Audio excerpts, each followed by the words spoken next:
Guys, this is my MacBook and today I am going to show you how to set this up. Let's start it up. As you can see, it says I have to select my language on the startup page as soon as I started. So for now, I am going to keep it English. If you want to go to English India, English UK, English Australia, you can do that as well. After that, you want to click on this arrow, which is next. Here, it will now ask you your country or your region.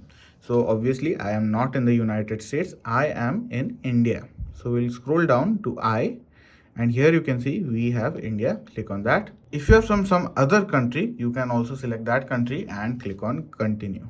Here you can see written and spoken languages. Following are the commonly used languages in your region. So preferred language is English India, input sources is English, and dictation is also English. So let's click on continue. Now in accessibility, it is asking me whether you will need extra help with vision, motor, hearing, or cognitive. This is in case you are challenged in some or the other way physically. Let's click on not now because I don't need it for now. After that, I will have to connect it with an Wi-Fi. So here you can see all the Wi-Fi that are around me. So now I will go and select the Wi-Fi and put in my password. So I have selected my Wi-Fi network. I have put in my password. Let's click on continue. So here you can see we have data and privacy. It says this icon appears when Apple feature asks you to collect your personal information. So let's click on continue. It is giving you a disclaimer. Then if you're coming from another Mac, or if you want to import your data, you want to migrate your data to a Mac, this migration assistant will come up. For now, I don't want it, so I'll click on not now. So guys, it says I have to sign in with my Apple ID, which I will show you later on in the video. Let's click on setup later. If you want, you can just put in your Apple ID. If you don't have an Apple ID, I will also show you how to create one. So let's click on skip for now. These are the terms and conditions. I request you all to go through them once and then click on agree. So guys, here is where you're actually creating a user account. So let's put in the name, and after you've put in your account name and your name, let's put in a password as well. If you want to put in a hint for your password, you can do that as well. After doing that, let's click on continue, or if you want to change your DP, you can do that here as well. So let's just say I like dogs, so I'll click on dog and click on save and then click on continue. Guys, enabling location services, as you can see here, it will help you with spotlight suggestions and also help you track your Mac if you want to do that as well. So let's click on enable location services for now. Click on continue. So guys, here you can see we have come to the analytics part, which gives you an option to share your data with Apple so that they can make improvements in the future versions of the software. So for now, we'll just go with it. If you don't want to share your data, you can just uncheck that and click on continue. After that, it will also give you insights with weekly reports, downtime, content and privacy restrictions, screen time, passcode, and everything. We'll just click on continue as well. And here you can see we can also enable Siri in the setup itself, which is very convenient. So let's enable Ask Siri. Click on continue. We'll select a Siri voice. Hi, I'm Siri. Choose the voice you. Hi, I'm Siri. Choose the voice you'd like me to. So I have selected a Siri voice. I'll click on continue. So now it will ask me to set up Hey Siri so that it can understand when I'm actually asking it to do something. Let's click on continue. So now it's asking me to say Hey Siri. Hey Siri. So now that it has verified my voice, Hey Siri, send a message. So it's just trying to say, understand what your voice is. Hey Siri, send a message. Hey Siri, what's the weather like today? Hey Siri, what does the rest of my day look like? Hey Siri, play some music. As you can see, whatever was on the screen, I just read that out loud, and from that, Hey Siri is now ready. So let's click on continue. You can also share your data like your recordings with Apple to help improve Siri and the dictation as well. So I'll just go with not now and continue. Now it is asking me to set up the Touch ID. Touch ID is basically your fingerprint scanner, which will help you log into your account, as well as you can also purchase with your Touch ID if you want to do so with purchasing applications or tunes. So let's click on continue. If you don't know where the Touch ID sensor is located or your fingerprint scanner is located, it is actually located on the right top of your laptop. Let's click on continue. Let's place the finger on the fingerprint scanner. You want to, as it says, lift and rest your finger on the Touch ID repeatedly. So let's do that. it will initially take in the middle part of my finger, and once it's understood that, it will ask you to capture the edges of your fingerprint as well. So you may want to go somewhat like this, so that it has the full scope of your fingerprint. After you're done, it will say Touch ID is ready. Click on continue, and now it will ask me whether I want a light look, a dark look, or you want to set it between auto. So in the daytime it will be in the light mode, in the evening it will go to dark.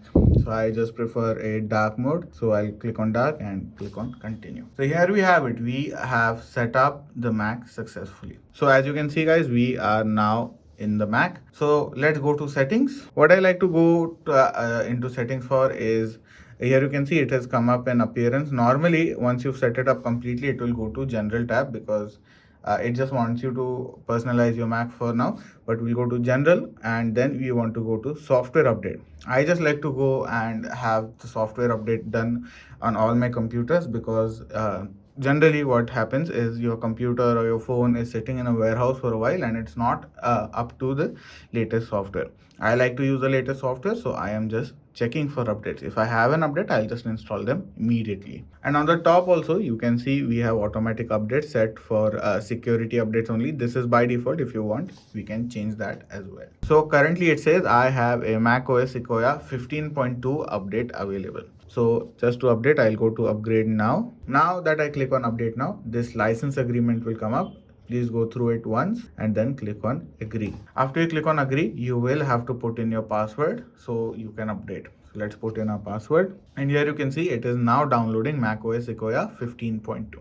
While that is happening, we will also set up the rest of our Mac. Let's get started. So first things first, what I like to do is scroll down, go to trackpad, because trackpad settings on Mac is a bit different compared to Windows or Chrome OS.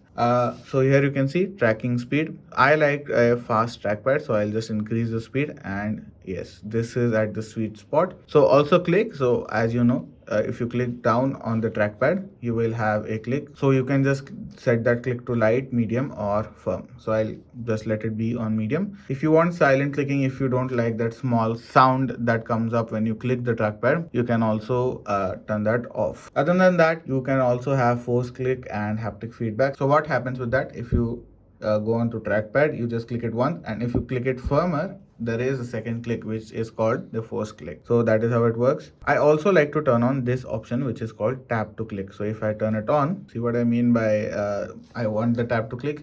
So what this will do is basically I can just tap the trackpad like over here, and it will toggle it for me. If I don't turn that on, I will have to physically press the trackpad to select an option. So let's just say I want to open Launchpad. I can just tap on it rather than having to forcefully click it. So this is helpful.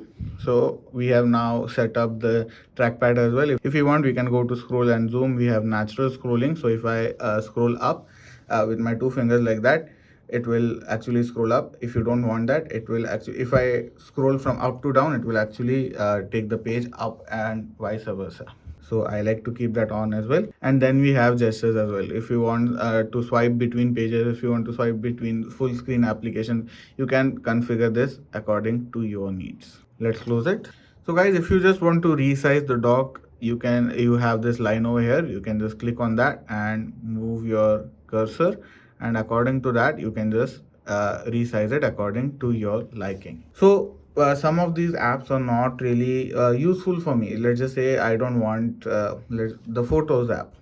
So I will just use two fingers, click on it, and here I want to go to options, and I can click remove from dock, and that way I no longer have that extra clutter. So even maps, I don't want it, I can go to options and click on remove from dock. But how do you add any application that you want? We'll go to launchpad. Let's just say I want find my, I'll click on it. Now that it's opened up, I will take two fingers, click on my trackpad, go to options, and here you have an option called keep in dock. Click on that, and here you can see it has moved from that side of the line to this side of the line, which means it will remain on the dock. So even if I close this, it is on my dock and it's not going away. If you want to change your wallpaper on the trackpad, take two fingers, click on the trackpad, click on change wallpaper, and here you can see we have come directly into the wallpaper. So we have dynamic wallpapers, we have light and dark wallpapers, and if you just want a solid color, that is available too. So if I go to light and dark wallpapers, I have, let's just say I like this wallpaper and it has come up. If I just want to change it, I can go back. I can go to dynamic wallpapers. So we have a few new wallpapers, if you didn't know, for macOS Sequoia as well. I have covered that in a few of my videos. So if you want, you can just go and check it out as well. And I have to actually download it if I wanted from Big Sur or any other. Here you can see on the top, you have to download it. If there's a cloud icon, I have to download it and then use it. So let's go back to our main wallpaper for now and close this. So guys, we often take screenshots as well, so you need to know a few keyboard shortcuts as well. So for that, we can just press Command Shift and 3, and we have now taken a screenshot. So if I click on that, I can view it. If I want to delete it, I can just delete it from here, and if I just close it, it will automatically save itself on my desktop. Well, let's just say I want to delete it. How do you delete it? So I can just drag and drop it to the bin. Alternatively, I can just use two fingers, click on it, and I have an option for move to bin. So if I do that, it has now been deleted. And if you are like me and you like to record your screen or you want to record your office calls, you can do that as well. Just press Command Shift and 5, and here you can see we have multiple options. So why is this square here? So it is basically by default, with that square, it is selected a portion of my screen which it will record, and it will discard the rest of my screen in the recording. If I want to capture the entire screen, I have capture entire screen option over here. If I want to capture selected window, I can just select a particular window and it has captured. As you can see over here, it has discarded the dock entirely. And if you go back, if here you can see we have record entire screen, so it will record your entire screen. If you record a selected portion of your screen, you can do that as well. Let's just say I want to record only this portion of my screen. I can select that and click on record. Before that, you want to go to options and you want to select your microphone. So I like to keep it on the MacBook Air microphone. If I want to set a timer for how long the recording is, and where you want to save it is also an option. For now, we'll click escape, and that's how you get out of it. So if you are new to Mac, one thing might bother you is minimizing the apps or maximizing the apps. So let's just say I've opened the Notes app. So here you can see, instead of the top right, on the top left, you have the option to minimize. So if I click on that, it will minimize, and it won't actually go into the icon of the notes. It will actually go on the right side. So click on that.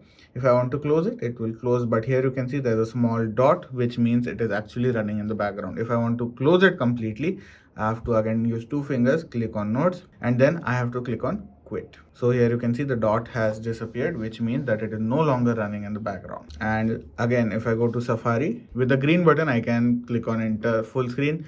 If I want to tile it to the left or tile it to the right of my screen, I can do that as well. Let's just go with enter full screen.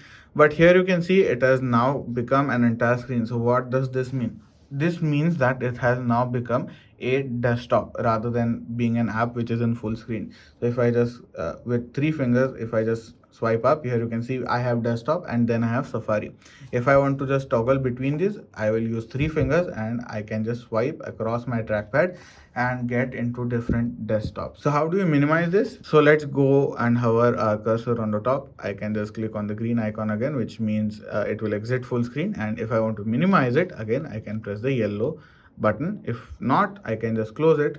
But again, a small annoyance that has always been is I have to again with two fingers click on Safari and click on quit for it to not be working in the background. In some cases it is useful. If you are constantly using an app, it will launch immediately, but in certain cases it will just eat up your memory. So guys, let's just say I don't have an Apple ID, so I skipped the first step. So now that we are in Safari, I will type in iCloud, hit enter, and here you can see we have come to iCloud.com. Now that it's loaded, we'll click on sign in. It says sign in with an Apple account. So if you have an Apple account, you can just sign in. If not, you can now create a new Apple account. Let's click on create new Apple account. So here you can see Now you'll have to put in your first name and your last name. I've put in my first name, last name, country of region. Let's put in our date of birth as well. Country of region by default will be the region that you have set up your Mac with. And after you've selected your date of birth, put in your email address. After you've selected your email address, let's create a password. As you can see, the password has to be 8 characters. It has to have at least one number, one uppercase letter, one lowercase letter, and one special character. So now I have put in my password as well. Let's scroll down. If you want, you can link your phone number, and I do recommend that you link a phone number. So let's put that in, and you can choose whether you want to verify the number with a text message or a phone call. So I'll choose text message for now. And you can here select whether you want to hear about the announcements, which I don't want to, and whether I want emails regarding apps, music, TV, and anything more, which I don't want either.